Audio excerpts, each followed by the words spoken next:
Hey everybody, it's Master Gallengeist here, bringing you my review of My Hero Academia, You're Next, the movie on Netflix. And I saw this popped up and I'm like, ooh, let's see how this works out, because I'd been looking forward to it, even though I was not really that pleased with the third movie. This one is a step in a better direction. The humor didn't go completely and utterly weird on certain kind of things. It's mainly around the timeline that it's like, okay, this is like Shigaraki and All for One are kind of like cracking shit up. And Midoriya just kind of got back in groove with his class. So you're like, okay, interesting to have a story set at that kind of point. I do like this mainly because it focuses on the whole class. I mean, we do get moments with like our big three of Bakugo, Midoriya, and Todoroki doing shit and kicking ass. But I did like seeing the rest of the group doing their own kind of things, them actually doing shit as heroes. So this brings about the whole concept of like Dark Might. We see this dude really is affected by All Might's last fight and pretty much touts himself up to kind of become the next symbol of peace, even though he's from a crime family. Now, this one follows more of the kind of tropes of rescue the princess from the castle kind of thing, which is definitely kind of an interesting kind of one. So we don't really delve into the crime family shit as much. It's just your typical kind of villains. But I kind of wanted them to do that a little bit more, delve into this kind of concept of Dark Might kind of shit, because he just kind of throws it out there, and we get the kind of clash just kind of fighting through our kind of villains to kind of get to the final boss, mainly helping out this one dude who I really wasn't looking at it as Edward Elric with like Full Metal Alchemist, but it kind of really hits. Giulio Gandini is trying to kill this Anna chick. So we see that Midoriya and the rest of the group are able to like pretty much take out these the escaped prisoners that was going on at that point in the story, and then we start seeing that this one escaped prisoner is like taking this chick around, and he's like gaining kind of more amped up kind of powers, and we find out that her quirk is kind of similar to Ares, but this one is like an over modification one that amps up someone's quirk factor and is pretty much kind of like the drug things that we had seen, but it like negatively affects her to the point of having kind of seizures and shit. We learned this when Giulio pretty much gives us the lowdown as we see Dark Might kind of pops up and does all this kind of shit. We do get All Might calling his ass out as he pops up, pretty much taking Anna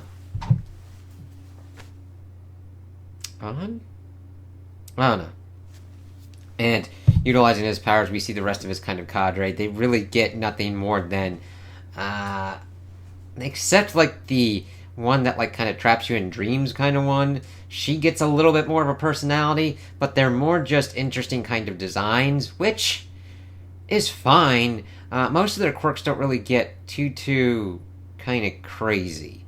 We get your quirk negation kind of ones.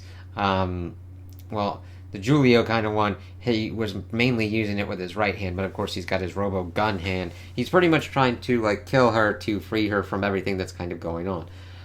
Because their the family got pretty much hit and taken out pretty much to get Anna. Let's see. We also get that this dude's powers are some kind of like alchemy-based one. Let's see, transforming like this like pretty much this boat into like this giant kind of fortress thing. It's like, all right. It's kind of like this kind of catch-all one. I kind of wish that they had like defined his powers a little bit more, because he is pretty OP here. And I understand that you can kind of get away with that in certain kind of movies because they take place in certain kind of things. Sometimes they're canon, sometimes they're not. Sometimes they're kind of what-if kind of stories. But this, I'm just like, why isn't All for One kind of like going after this shit? Pretty much being able to kind of like transform himself to look like All Might, utilizing things to like he manipulates matter in pretty much a giant kind of context. And I'm just like, the main thing is that he can't really affect biological matter, it seems like. I'm just like, when's that gonna pop up? And we see that Anna only has certain kind of compatibilities with certain kind of people. They pretty much capture all of these people to kind of test that shit out, utilizing the same kind of thing on Class 1A. But we see that Midoriya is able to kind of get out of certain kind of shit. He was kind of negated with his powers on one kind of point. He was also kind of injured by Anna when he was trying to rescue her before everything started going to shit. But we see that people kind of get split up, but then they get the class back together. The reps pretty much are trying to evacuate everybody involved. Endeavor and the rest are trying to get in and stop the giant fortress from pretty much taking out the fortified UA. So we get some kind of Endeavor kind of stuff. We get Hawks helping out Tokoyami. Tokoyami?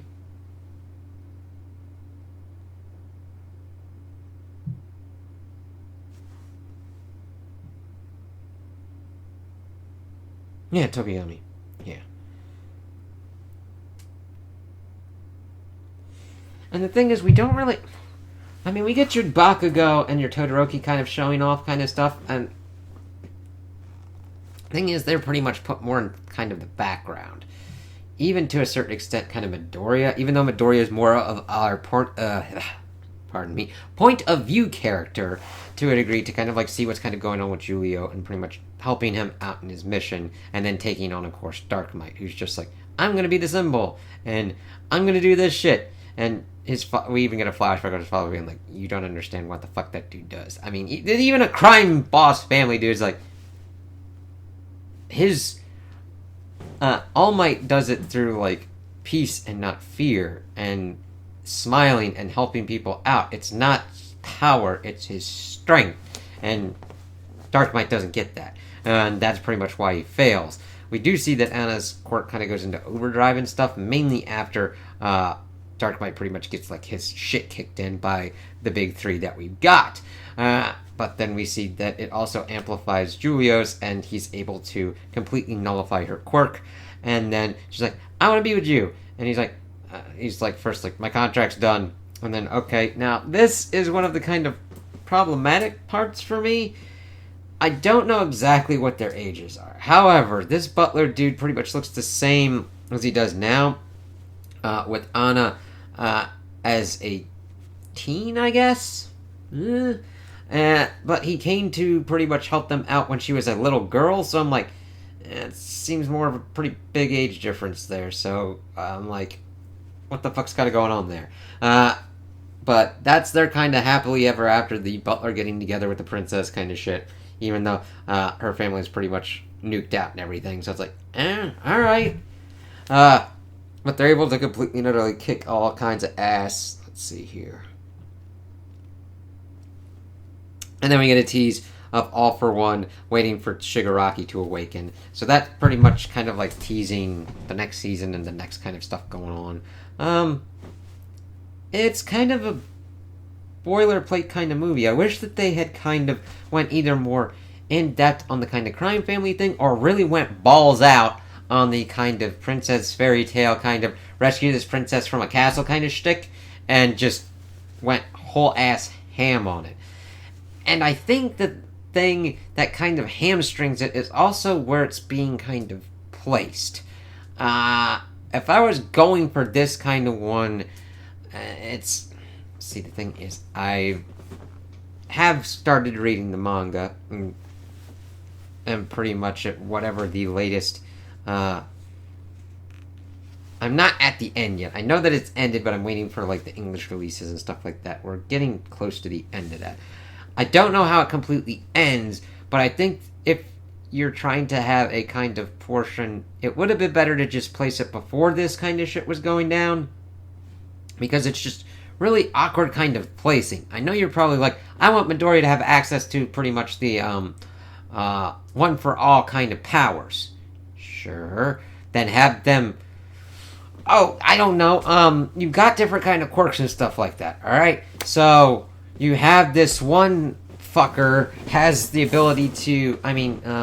you got other kind of teleportation and wormhole kind of abilities. What if you just had someone that just opened up a wormhole while they were at a certain kind of point, and then Class 1A just gets sucked into kind of like an alternate universe that kind of still, like, that has quirks and everything, but they gotta rescue a princess from a help this butler rescue his princess from a castle, because that also lines up with their goals, because they can then use whatever powers the cheese got or whatever powers the kingdom has to get themselves back home. You could kind of theoretically go, okay, why are you making an isekai kind of stuff? Because it's a little bit easier to have Midoriya have his powers at this point and kind of shunt them literally off into another one, instead of being like, oh yeah, they're dealing with this weird ass fucking crisis that all for one would have just popped up and been like, I want that quirk, motherfucker, I'm gonna eat your ass. I want that shit on lockdown, bitch. Tomoraka. Shigaraki, wake your ass up. I need you to eat that bitch. Alright. Like a cat. I don't know. It's not horrendous, but I think the main crux is, like, trying to figure out when Midoriya is full strength and what kind of ramifications those have. And please don't do any spoilers for the ending, if you please. I'm pretty much been waiting for the manga and, like, the anime and seeing what's kind of working out on that kind of front. But I would almost think it would be easier to go at the end of the series if you want a fully powered Midoriya, rather than put it at this kind of really strange spot. And it's like the smallest amount of time that Midoriya is, like, not the smallest amount of time, because I have read the manga and they've initiated the operation because Shigaraki's like, I'm gonna cock out, bitch, cock out, motherfucker. And it's like, ah, shit. So, yeah. And then it's just kind of like, I don't mind simple plots, but the thing is, they don't do enough to kind of fill most of what's kind of going on. We kind of dodge most of certain kind of fighting maneuvers, instead just throwing a lot of characters on the screen. Now, I don't mind focusing on all the different kind of characters and giving them time to shine. That's good, but when you've got such a big kind of cast, it kind of dilutes it when you are checking in on everybody, because you can only check in on it. It's like, what's Ida doing? Eating a sandwich. Boom, gone. Oh shit, fuck, that was only 3 seconds. What's Mineta doing? Being kind of creepy. Alright. Tracks. How long were we on there for? Half a second? Yeah. So then you start eating up time, and it kind of becomes filler, because then you're like, alright, let's see what's going on. Animation quality-wise, worked very well. Liked seeing what they were able to do with the quirks. The fighting scenes were pretty well done. Nothing on the kind of level that was going on in the second movie.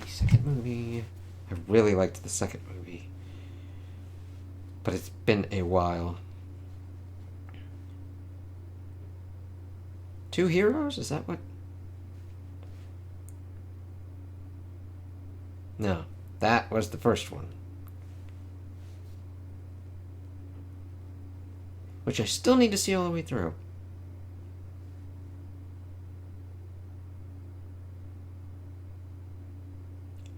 Heroes Rising.